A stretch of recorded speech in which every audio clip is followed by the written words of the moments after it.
నమస్తే అన్న. నమస్తే అన్న. ఎక్కడ ఉంటారు అన్న? అన్న మేము బాలాజీ రోడ్ రవీంద్ర రోడ్లో ఉంటాం. కొరుట్ల. ఓకే, ఇక్కడ ఎంపీ ఎలక్షన్లు రాబోతున్నాయి కదా, మీరు ఏం చేస్తుంటారు? అన్న నేను సాఫ్ట్వేర్ ఇంజనీర్. ఓకే, ఎంపీ ఎలక్షన్లు రాబోతున్నాయి, అవగాహన ఉందన్న? అవును, అవగాహన. ఎంపీ ఎలక్షన్లలో ఏ పార్టీ గెలిచే అవకాశం ఎక్కువ ఉంది? నాకు మా దగ్గర కంపల్సరీ నిజామాబాద్ గెలుస్తున్నది, బీజేపీ గెలుస్తున్నది నిజామాబాద్. బీజేపీ ఎందుకన్నా? అన్న ఆయన అరవింద్ అన్న మాట ఇచ్చి నిలబెట్టుకున్నాడు. పసుపు బోర్డు ఏదైతే ఉన్నదో దాని గురించి ఆయన నిలిచిపెట్టుకున్నారు. రైతులలో మంచి పేరు ఉన్నది. అట్లనే ఆయన వ్యక్తిగతంగా కూడా కార్యకర్తలకు కావచ్చు, ఆయన కార్యకర్తల కుటుంబాలకు కూడా కావచ్చు, వాళ్ళు అన్న మంచి సేవ చేస్తుండు. అందు గురించి అని కంపల్సరీ అన్నకు తప్ప వేరే వాళ్ళకైతే పోదు టికెట్. అంటే కాంగ్రెస్ బలంగా ఉందని చెప్పేసి అంటారు కదా ఈ ప్రాంతం. లేదని అసలు కాంగ్రెస్ నుంచి క్యాండిడేట్ ఎవరు మీకు తెలుసా? జీవన్ రెడ్డి అంటున్నారు, డిక్లేర్ అయితే కాలే కదా. అయినా కానీ ఆయన ఏజ్ అయిపోయింది, 70 కురవృద్ధుడు అయిండు. ఆయన ఇంకా గెలిపించే అవకాశం కూడా లేదు. ఆయనకి ఇంకా 4 ఏళ్ళు ఎమ్మెల్సీ పదవి ఉండగా ఆయన ఇటు ఎంపీకి వస్తే ఆయన మూర్ఖత్వం తప్పితే వేరేం లేదు. కొత్త వాళ్ళకి అవకాశం ఇస్తే, కానీ అవకాశం ఇచ్చినా కానీ అన్న సీఎం బిడ్డని ఓడగొట్టి వాళ్ళు అరవింద్ అన్న అసంటప్పుడు ఇక్కడ ఎడికైనా వస్తుంది అన్న. వీళ్ళు అంటే ఆయన మీద ఈ మధ్య కాలంలో కొంచెం గట్టిగా ర్యాష్గా మాట్లాడతాడు, జనాలతో ర్యాష్గా మాట్లాడతాడు. అట్లాగే అవినీతి ఆరోపణలు కూడా కొన్ని వస్తున్నాయి.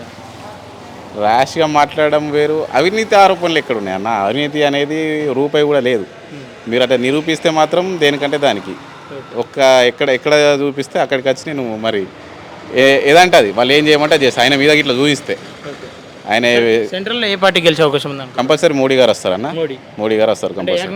యంగ్ లీడర్ రాహుల్ గాంధీ వస్తారని చెప్పేసి అంటారు అందరు. అది పెద్ద జోకు, వాళ్ళ జోకు.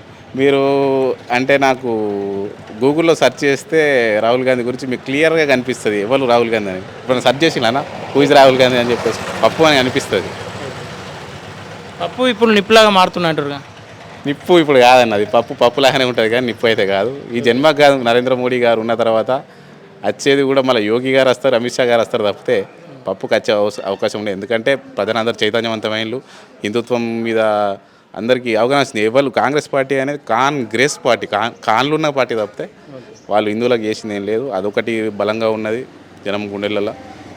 అట్లయినా మన ఇప్పుడు చూడండి అన్న, మీరు గత 2-3 సంవత్సరాల నుంచి కూడా ఫ్రీ రేషన్ ఇస్తున్నా సెంట్రల్కి అని. ఇక్కడ స్టేట్ నుంచి ఏం వస్తలే, అవే వీళ్ళు ఇచ్చిన అని చెప్పి మాట్లాడుతున్నారు. అట్లాంటి మంచి సంక్షేమ పథకాలు ఉన్నాయి. ఈ ఫ్రీ బస్సులు ఇస్తే ఏం వస్తుంది అన్న? ఏం కూడా రాదు, అది వేస్ట్. ఓకే, ఫైనల్గా ఏ పార్టీ గెలుస్తుంది? ఫైనల్గా అరవింద్ గారు గెలుస్తారు ఖచ్చితంగా. ఈ టర్మ్లో గెలిచినాక ఆయన కేంద్ర మంత్రి కూడా అవ్వబోతున్నాడు, మాకున్న నమ్మకం. ఓకే అన్న, థ్యాంక్ యూ. రైట్ అన్న, జై శ్రీరామ్.